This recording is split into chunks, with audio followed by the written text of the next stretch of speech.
से मुसलसल हमारे बहन को मारा जा रहा है छोटी छोटी सी बात पर। वो तो शादी होकर उनकी 8 साल तो हो गए, लेकिन जब से शादी हुई, जब से 1 महीना या 2 महीना गुजरे, जब से ही टार्चर शुरू, मारना पीटना शुरू हुआ। आदाब नाज़रीन, माशरे में इस तरह की खबरें आना तो आम हो गई है कि दहेज के लिए किसी ने बीवी को मारा और उसे दरकोप किया और उसे जान से मारने की भी कोशिश की। अब ये मामला इतना ज़्यादा बढ़ चुका है कि इससे आलिम दीन भी महफूज नहीं है। जी हाँ, हम बात करने जा रहे हैं बहुत ही ज़िम्मेदारी के साथ, क्योंकि एक आलिम दीन के ऊपर ये केस बुक हुआ है आदिलाबाद 1 टाउन PS में। उनके ऊपर ये इल्ज़ाम है कि उन्होंने अपनी दूसरी बीवी से मारपीट की और उसे जान से मारने की कोशिश की और उससे काफ़ी ज़्यादा बार दहेज भी तलब किया। अब लोगों का ये मानना होगा कि ये आलिम दीन की बात थी तो आप ख़बर नहीं दिखाते। इस तरह की कमेंट करने वालों को हम जवाब देना ज़रूरी समझते हैं कि आप इस तरह के कमेंट मत कीजिए, क्योंकि ये ज़रूरी होता है कि समाज को उसका आईना दिखाया जाए। आलिम दीन इस तरह की हरकत कर रहे हैं, इसीलिए से हुज़ूर अक़दस सल्लल्लाहु अलैहि वसल्लम से जब पूछा गया था कि दोज़ख किस से सुलगाई जाएगी, तो आपने फरमाया था कि किसी ज़ानी, शराबी या चोर से नहीं, या कातिल से नहीं, बल्कि आलिम से उसका ईंधन तैयार होगा, क्योंकि वो आलिम तो होगा मगर उसका कोई अमल नहीं होगा। इसीलिए से ये फरमाया था हुज़ूर अक़दस सल्लल्लाहु अलैहि वसल्लम से 1400 साल पहले। तस्वीर में जो ये शख्स दिखाई दे रहा है, इनका नाम है अकबरुद्दीन हुस्सामी, जो कि मस्जिद के इमाम भी है, एक मदरसे के नाज़िम भी, इमाम व ख़तीब मस्जिद गुलजार और दारुल उलूम अज़ीज़िया के नाज़िम भी है। इस तरह की हरकत एक ज़िम्मेदार शख्स कर रहा है, जिसके बाद ये लोग इतने मजबूर हो गए लड़की के घर वाले कि वो पुलिस स्टेशन पहुंच गए और उसकी शिकायत भी दर्ज करवाई। ये ख़बर गुज़िश्ता हफ्ते की है, जब इसके ऊपर ये FIR दर्ज हुई थी। उसके बाद पुलिस इसे ढूंढ रही थी। इसके ऊपर अभी हमारे पास कोई अपडेट नहीं आई है। जैसे हमें पता चलेगा कि ये शख्स पकड़ा गया या नहीं, वो ख़बर भी हम आप तक ज़रूर पहुँचाएँगे। ये लम्हे फ़िक्र हो सकता है हमारे माशरे के लिए कि हम आलिम दीन होकर भी लोग इल्म को जान रहे हैं मगर अमल उनका कुछ नहीं है, क्योंकि ये क़यामत की आखिरी निशानियों में से भी हो सकता है। आप इस ख़बर को पूरा एंड तक एक बार ज़रूर देखिएगा और आदिलाबाद के लोगों के बयान भी एक बार ज़रूर सुनिएगा पूरा, और इस ख़बर को आगे लोगों तक पहुंचाए ताकि लोगों में कम से कम शर्मिंदगी महसूस हो ऐसी हरकत करने से पहले, ताकि वो लोग आलिम दीन होकर इल्म को इस तरह से बदनाम ना कर सके। आगे आने वाले तमाम अपडेट्स के लिए हमारे चैनल के साथ ज़रूर बने रहिएगा। अस्सलामु अलैकुम वरहमतुल्लाहि वबरकातुहू। मैं सैयद सुफियान मौलाना अकबरुद्दीन हुस्सामी का छोटा निस्बती हूँ। ये 1 टाउन आने की वजह ये है कि 8 दिन से फिर मारते गए यहाँ तक कि अब लोगों में कई को बात फैलाना। इसलिए चलो अब 4 लोग बैठ कर इस मसले को हल कर लिया जाए। उनके 4 लोग बिठाए थे मस्जिद कौसर के पीछे, 4 लोग फारूक साहब के घर पे।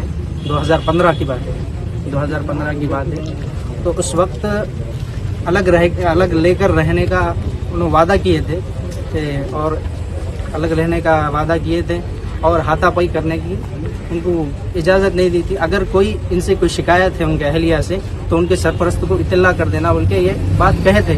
और उसमें जितने भी अफराद थे उनकी सिग्नेचर बाज़ाब्ता है। और उस वक्त उस बैठक में मौलाना अबू ज़र सर्रान साहब भी मौजूद थे। और फिर बाद में और ये मरहला आगे बढ़ते गया। चलो जब सुलझाई हो गई थी और जैसे जैसे आगे उस पर मुत्तफ़िक़ हो गए थे कि चलो आगे बढ़ा देंगे मसले को, फिर ज़िंदगी अज़वाजी ज़िंदगी जैसे भी गुजरे आगे बढ़ा देंगे। फिर और 1 साल के बाद फिर हमारे घर पे बिठाए, माँ और हाथापाई शुरू हुई और इससे बर्दाश्त नहीं करते। फिर घर पे बैठे बात करें और मारते रहे। उन्होंने मारे तो घर पे आके समझा बुझा के फिर और भिजा दिए। अब ये मारते रहे इससे, किसे कभी हाथों से, कभी पैरों से, कभी हेलमेट से, जैसा भी जरी गलतियों पे। और अब बहनों की बातों में इसमें आके मारते रहे। और वो उनकी अहलिया को बस एक नौकरानी की तरह रखे। वो उनके लिए अहलिया नहीं बल्कि उनकी एक नौकरानी है। कोई घर में आना, देवर टार्चर करना, ननन टार्चर करना, और उनके जो वालिदैन हैं, सास ससुरे, उन्हें भी टार्चर करना। यही उनका सेवा बन गया। कुछ और ये बोल रहे कि जा तू जो करना है कर ले, हमसे कुछ होता नहीं, तुम्हारी हैसियत नहीं है, ऐसा टार्चर करते। हमारे घर वालों को नीचा दिखलाते। और ये सिलसिला शादी के 1 महीने तक खामोश रहा। उसके बाद से टार्चर, मारा, हाथापाई जब से शुरू हो गई। अभी यहाँ पर आने की वजूहत क्या बनी? यहाँ पर किस वजह से आए आप लोग? और एक बात, शादी तो पहले उनकी हो गई थी, तो बहन की हमारे शादी से पहले। और वो शादी शायद किन्वट की थी, वो उनकी पहली अहलिया। तो उनको भी इसी तरीके से मेंटली टार्चर करना। और जब तलाक का मसला आया तो उनको बदनाम करके छोड़ दिए कि ऐसी है वैसी है। उनकी खामियां, उनकी ही खामियां लोगों के सामने बयान करें और अपने खामियां को छुपा के रखे, अपने अंदर क्या है क्या नहीं। अब फिर हमारे रिश्तेदारों में अब हमारे घर पे पैगाम भेजे। हमारे घर पे पैगाम भेजने के बाद हम वालिद साहब तो साफ इनकार कर दिए थे कि भाई ये शख्स सही नहीं है। फिर बाद में उनके पैगाम सिफारिशों से फिर हमारे असातिज़ा भी उनकी सिफारिश करे। हर उस्ताद चाहता है कि मेरा तालिब इल्म अच्छा है, उनकी नज़रों में अच्छे थे, इसलिए उनकी सिफारिश कबूल करके फिर हमारे भाई साहब हमको तो उस सिलसिले में उनके पास जाना हुआ। तो वहाँ पर अब वालिद साहब भी चलो कुछ अपने पर एहसान करते रहे, तो उस पर से थोड़ा पिघल गए थे। फिर शादी हुई। शादी होने के बाद यही मसला शुरू हो गया। फिर अब ये होने के बाद तीसरी शादी कर ली। और तीसरी शादी बगैर किसी को बताए करे। अगर शादी करना ही था तो अलल ऐलान, मगर बगैर बताए ना, पहले से अपने बीवी को सही तरीके से देखना नहीं, उसे पूछना नहीं और उसकी ज़रूरियात पूरी नहीं करना। फिर उसके बावजूद भी शादी किसी को नहीं बता के कर लिया। फिर और जब से और ज़्यादा टार्चर। और एक बात, जब इनके अहलिया मुहतरमा हमल से थे या प्रेग्नेंट थे, तो उस वक्त भी उन्होंने हमल को साबित करने के लिए कोशिश कर रहे थे। अस्पताल गए थे। वहाँ पर अस्पताल जाने के बाद हमको मालूम नहीं कि ये किसकी दवाएं हैं, किसकी गोलियां हैं। तो फिर हम जाके 10 या 11 बजे रात में जाने के मालूम करे कि गोलियां किसके, बोले तो ये हमल गिराने की गोलियां हैं बोल के मालूम हुआ। तो फिर बाद में उसको खाने के लिए मना कर दिए घर हमारे वालिदा। फिर ये उनके वालिदा के कहने से फिर रही बच्ची। और उनको ये बहाना था कि शादियाँ उनकी तो एक अय्याश परस्त इंसान है, अय्याश परस्त। शादियाँ करना, छोड़ना, किसी की ज़िंदगी बर्बाद करना उनके लिए बहुत वो है आसान काम। और असल बात ये है कि आज हमारा यहाँ आने का मकसद ये है कि टाउन में आने का मकसद ये है कि परसों के दिन हमारे बहन उनकी बच्ची, उनकी लड़की को दूध का डब्बा लाने के लिए कहे थे कि दूध नहीं है, उनको दूध का डब्बा पाउडर लेके आओ। तो उन्होंने सीधा बहस मुबाहिसा करके उनको मारम पीटी शुरू कर दी। मारना, हाथा पैरा से भी मार कर पाइप से नली पिसक दिए। नली पिसक के फांसी दे दिए। और पूरे दागा भी है उनको। और अगर एक सेकंड भी अगर वो रहता था, फांसी वैसी रहती थी, जान निकलने का खतरा था। बच्ची जान से हाथ धो बैठती थी। कंप्लेंट दे चुके हैं और कंप्लेंट दे चुके हैं, लेकिन अभी तक यहाँ पर कोई एक्शन नहीं लिए, कोई एक्शन लेने वाले नहीं।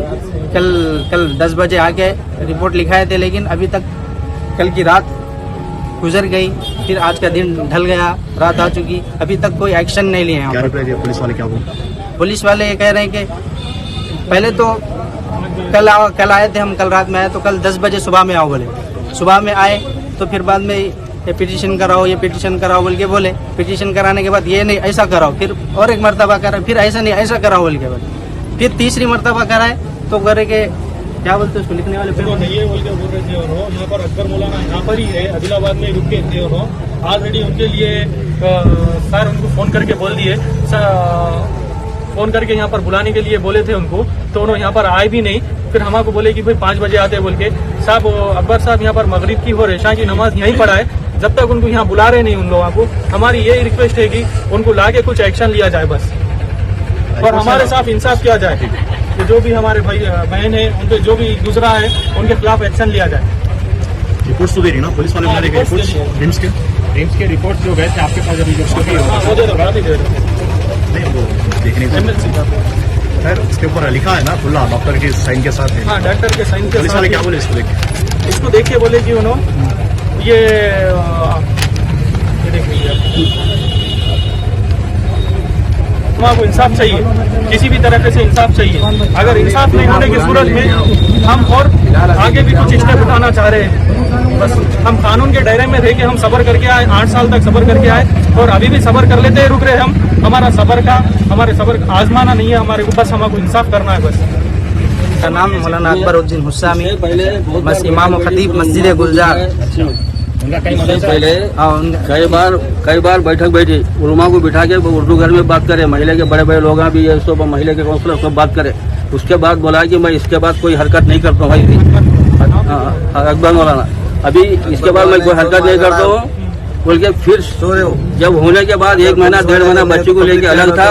अलग रहने के बाद फिर अपने मायके में माँ के पास जाके रहना शुरू करा। फिर जब से शुरू होगा वहाँ से कितने बार भी जो है तो उसको महिला के अंदर भी लाके, घर के अंदर भी लाके प्रेसमेंट दिया, उसको बोले समझाए भाई ऐसा नहीं करना, तू आलिम है अकबर, ऐसा मत कर, तू बोल के समझाए तो नहीं करता हूँ, बोले कसम खाया।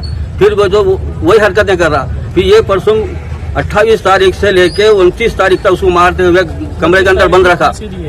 कमरे के अंदर बंद रखे। फिर 29 तारीख को उसको जो पांसी दिया, पाइप से फांसी दिया। उन्हें बेहोश होकर गिर गई। गिरने के बाद जब उठी हुई होश आने के बाद तो जिंदी है कि बोल के फिर और बाना पड़ उसको नीचे मुड़ी पटका। तो ये हरकत है आलिम के। इसलिए पूरे आप लोग जो अगर ये केस यहाँ इन्होंने नहीं करे तो हम आगे तक जाने वाले हैं। बस एसपी डीएसपी ने डीआईजी तक जाएंगे इंशाल्लाह। रोड पे भी धरना करेंगे, रोड पे भी हम धरना करेंगे। उसको जब तक प्रेसमेंट नहीं दिए, जब तक उसको केस नहीं करे, जब तक उसको यहाँ नहीं लाएंगे उन्हें पकड़ कर पुलिस वाले, जब तक हम यहाँ से हटने वाले नहीं है। उलमा इकराम के नाम पे ये एक धब्बा है। बस हम लोग ये नहीं चाह रहे कि भाई हम भी ऐसा ब्लेम नहीं करना वो चाह तो रहे। उन्हें कितने उल्टा करेंगे उन्हें, कितने बच्चों की जिंदगी खराब करेंगे। सबर बहुत आजमा लिए उन्होंने। अब ये बहुत हद से ज्यादा हो चुका था। अब जान जाने की नौबत आने की वजह से हम यहाँ पर आना पड़ा। नहीं तो हम कई बार ऐसा बैठक में बात करे उन्होंने, वो नहीं वो 4 दिन, फिर बाद में वो तो 4 दिन सीधा रहने के बाद में फिर वही तौर तरीके पे लाना, टार्चर करना, मेंटली वो हरासमेंट करना, ये करके फिर माता की ला रहे बच्ची को बहुत जुल्म होगा। दूसरी बात क्या टार्चर करता, तुम्हारे पास क्या है, यहाँ ला पैसे ला, वो ला, ये ला, कहाँ से लाएंगे जी बच्ची? तेरे बाप का है कि कुछ खाने को गए तो तेरे बाप के घर से लाई की, तेरे माँ के घर से लाई की, ऐसे बातें निकलते हैं उनके। और उनके वालिदा बोलते कहते ये मेरा मर्द आदमी है, ये इन्हें 10 ड्रेस भी चेंज करे सरकार, शादियां चेंज करके कर सकता, ऐसी बात रखते हैं उनके वालिदा की। ऐसे कुछ अल्फाज यूज करते हो। पहले जब हुआ था इसको पब्लिक इशू नहीं बना, पब्लिक इशू इसलिए नहीं बना इशू नहीं, किस लिए नहीं करेगी भाई? ये कौम को अपन ये नहीं करना चाह रहे थे, क्योंकि उन्होंने मुल साहब है, उनके भी अपन लिहाज कर लेते हुए अपन उस वजह से उनको अपन माफ करे, गलती माफ करके फिर बाद में बहुत बर्दाश्त कर लेते आए। तो ये बैठक हुई थी बोल रहे थे ना? हाँ, बैठक हुई। अभी एक बार बैठक नहीं सुने, कई बार बैठक हुई। उनके उस्ताद रहनुमा कोई थे, मौलानाओं को बुला के बिठाए, मौलाना सब अभी भी आए थे उन्होंने, मौलाना साहब थे, महिला के बड़े बड़े लोग भी थे, सदर साहब थे, साहब थे, सुने उनके साथ से फिर अब और समझौता करेंगे बोल के आए। जान जाने के बाद लाते क्या जान? इसकी हरकत जो इसी है। अब ये बच्ची को ऐसा करके हकाल देंगे मार के, मार तोड़ के, और दूसरी तीसरी करा, तीसरी को वैसी करता हूँ। और हमको उम्मीद है कि भाई हमको कानून पे भरोसा है, डीएसपी साहब पे भरोसा है, एसएस साहब पे भरोसा है, हक फैसला करेंगे और हक पे फैसला करेंगे बोल के हमको उम्मीद है। इसलिए हम लोग यहाँ पर हमारे न्याय के वास्ते आए, इसलिए हमको न्याय होना, हमारे को हक फैसला होना, बस इतनी बात हम मीडिया के जरिए से कह रहे हैं। महमद है, अकबर मौलाना की पहली बीवी जो है वो कन्वर्ट की थी, मेरे खलेरे भाई की बच्ची थी मेरी, और वो बच्ची के साथ भी ऐसा ही है। बच्ची के पेट में जो है 2 बार अमल ठहरने के बाद में बच्चे मर गए। उसके बाद में हम बोलने के बाद में गांव के लोग जो आके सपोर्ट करे उनको, हो गया पहली बार, हो गया, अच्छी हस्ती है, जो रफा दफा कर दो। बच्ची को पूछे, बच्ची बोली नहीं रहती, फाइनल करा दी। बच्ची बहुत टॉर्चर करे। कितने साल थे उन्होंने शादी करके? कितने साल? 2 साल थे। 2 साल निभाए। 2 साल में 2 बार उनको अबॉर्शन करा दिया। घर पे भी गए हम, घर का भी माहौल बहुत डेंजर है। उनके वालदा जो है तो इतना रफ लैंग्वेज यूज करते, बहुत ही रफ है माहौल उनका। ठीक है सर। अस्सलाम वालेकुम। मेरी शादी हो के 8 साल हो रहा, 1-2 महीने सही रहे, उसके बाद से मेरे को टार्चर शुरू कर दिया। फिर हर बात पे, हर छोटी छोटी बात पे मारना, तोड़ना, और हर वक्त गले के पास ही छाद लाना, पिचक देते बोल के। और जब भी मारते बस खून में नहा लेती हूँ, ऐसा मारते थे मेरे को। और अभी खून नहीं निकले बस हमारे सास ननद देवर सबका टार्चर अलग रहता था और खाने पीने के लिए तो इतना सताते थे मेरे को कि चूल्हे के पास भी नहीं जाने देते थे। अगर गए तो उसके ऊपर से झगड़ा लेके उसके ऊपर से मार तोड़ होता था। कोई चीज़ ला बोले तो बहुत जानवरों जैसा सलूक करे मेरे साथ। समझाए 10 जनों की सिग्नेचर हुई थी, अच्छा रखते बोल के बोले तो जब भी अलग रख के भी बहुत मार दौड़ करते थे मेरे को। अलग रहने की बहुत खुशी है ना थे कोई उससे ज़्यादा बच्ची को दूध लाओ बोल के बोली 3 महीने और बच्ची का दूध छुड़ा के बच्चे दूध के वास्ते रो रही तो उसके ऊपर से मेरे को पाइप से गला दबा दिए, फांसी दे दिए। फिर निशाना था कि बेहोश होके गिर गई। फिर जरा होश था और आके बोल नहीं सक रहे और आके डबल से ऐसा ऊपर उठा के ऐसा नीचे पटक दिए, हाथ से ऐसा उठा के ऊपर नीचे पटक दिए। जिंदगी है क्या जिंदी है क्या बोल अब यहाँ के पुलिस में किसी को बोल रहे इत्तला कर रहे के क्या कर लेती तू मेरा क्या बिगाड़ लेती मेरा कोई भी कुछ नहीं करता वो हर वक्त वो मेहना देते थे हर वक्त कोई बोलते थे मेरा कोई भी नहीं बिगाड़ लेता। सबसे अच्छा तेरे बहन में सबसे अच्छा मैं ही छूट कौन क्या कर लेते तेरा मेरा कौन क्या कर लेते सब मेरे फेवर में है। खानापुर बकलगुड़ा पूरा मेरे फेवर में है। कौन क्या कर लेते कर ले जा आप लोगों से बहुत सही है, सही है। आप लोगों से तमाम शहरियान आदिलाबाद से अदबन यही गुजारिश है कि ऐसे दरिंदा सिफत इंसान को एक इमामत का पेशा देंगे नुकसान आवाम का ही है। आप खुद सोच सकते हैं कि ये बात अगर आपके बहनों के साथ आती तो आप क्या रवैया इख्तियार करते उसके साथ। तो हमारी यही दरख्वास्त है कि ये ऐसा दरिंदा सिफत इंसान क्या इमामत के काबिल है, आप इसका फैसला करें। ना इन्हें इमामत के काबिल है और ना इन्हें मदरसा संभाल लेंगे। अगर ये मदरसा और इमाम को आवाम को क्या समझाएंगा जबकि इसका रवैया ये है, इसका सलूक ये है। और यहाँ उसके जो पास मदरसे के बच्चे तलबा इल्म दीन हासिल करते हैं और उनको क्या सबक हासिल देगा ये, जबकि अपनी अहलिया का ये हाल है। उनकी अहलिया उनसे क्या क्या क्या हुस्न सलूक है। तो आपसे गुजारिश है कि ऐसे दरिंदा सिफत इंसान को उन पर सख्ती से सख्ती कार्रवाई की जाए और उन पर अच्छी कार्रवाई की जाए और उनकी सज़ा अच्छी से अच्छी दी जाए। हमारी यही आपसे अपील है।